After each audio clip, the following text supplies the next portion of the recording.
নমস্কার বন্ধুরা, ভজরি মান্না কিচেনে তোমাদের সবাইকে স্বাগত। আজকে চলে এলাম একটা নতুন পর্ব নিয়ে। আমার আজকের উপস্থাপনা একটা স্ন্যাক্স রেসিপি, মুড়ি দিয়ে মুচমুচে পকোড়া। কিভাবে বানালাম, কি কি উপকরণ লাগলো, চলো দেখে নিই। মুড়ির পকোড়া বানাবার জন্য এখানে আমি একটু শুকনো মুড়ি নিয়ে নিয়েছি একটা বাটিতে, একটু পেঁয়াজ কুচি নিয়েছি, একটু টমেটো কুচি, একটু ধনে পাতা কুচি, একটু মটরশুঁটিকে ছোটো ছোটো করে কেটে নিয়েছি, কাঁচা লঙ্কা কুচি আর ভাজা বাদাম। এই দিয়ে আমি মুড়ির পকোড়াটা চলো বানাবো। রান্নাটা শুরু করি। সবার প্রথমে আমি যে মুড়িটা নিয়েছি, শুকনো মুড়ির মধ্যে আমি একটু জল দিয়ে দিলাম, দিয়ে মুড়িটাকে একটু নরম করে নিচ্ছি।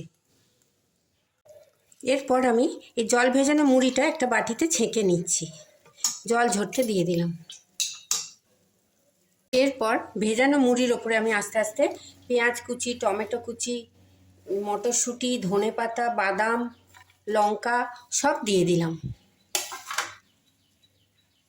মুড়িটা এমনি ভিজেছিল, তার মধ্যে আমি পেঁয়াজ, লঙ্কা সব দিয়েছি, টমেটো। এরপরে এর ওপরে দিয়ে দিচ্ছি বাইন্ডিংয়ের জন্য 2 চামচ বেসন,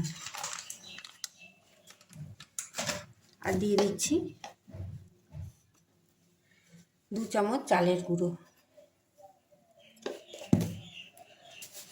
একটু পরিমাণ মতো নুন, একটুখানি হলুদ দিয়ে দিচ্ছি,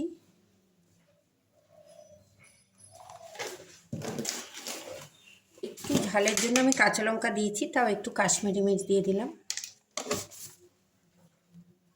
একটু খাস্তা হবার জন্য এখানে একটু কালো জিরেও দিয়ে দিলাম। এরকম একটা মন্ড আমি তৈরি করলাম। এর থেকে এবার আমি ছোট ছোট ডো দেবো, ডোয়ের আকার করে বলের মতো গড়ে নিচ্ছি। এইভাবে আমি সমস্ত মুড়ির পকোড়াগুলো গড়ে নিলাম। এবার আমি কড়াইতে তেল গরম করে এগুলো ভেজে নিচ্ছি। এরপর আমি গ্যাসের মধ্যে একটা কড়াই বসিয়ে দিয়েছি, আর তাতে একটু সাদা তেল গরম করে নিয়েছি।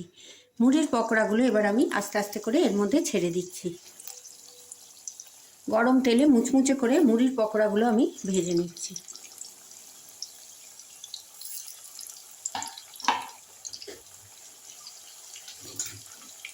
এগুলো খেতে খুব খাস্তা হয়। সবসময় তো আমরা মুড়ি অন্যরকমভাবে খাই, এইভাবে একবার পকোড়া বানিয়ে খেয়ে দেখো, খুব ভালো লাগে। বাচ্চা থেকে বড় সবাই খেতে ভালোবাসবে, আর দেখতে খুব সুন্দর হয়, খাস্তা মুচমুচে হয়। চা দিয়ে এটা খেতে খুব ভালো লাগবে। দেখো পকোড়াগুলো আমি একটু একটু করে এবার, গরম তেল তো সঙ্গে সঙ্গে ভাজা হয়ে যাচ্ছে। এরকম করে আমি লাল করে এগুলোকে একটু ভেজে নিচ্ছি।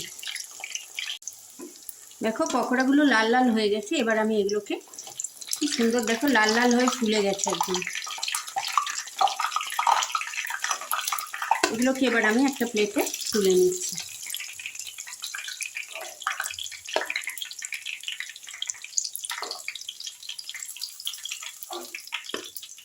এবার আমি পরের যে মোয়াগুলো সেগুলোকেও তেলের মধ্যে দিয়ে দিচ্ছি।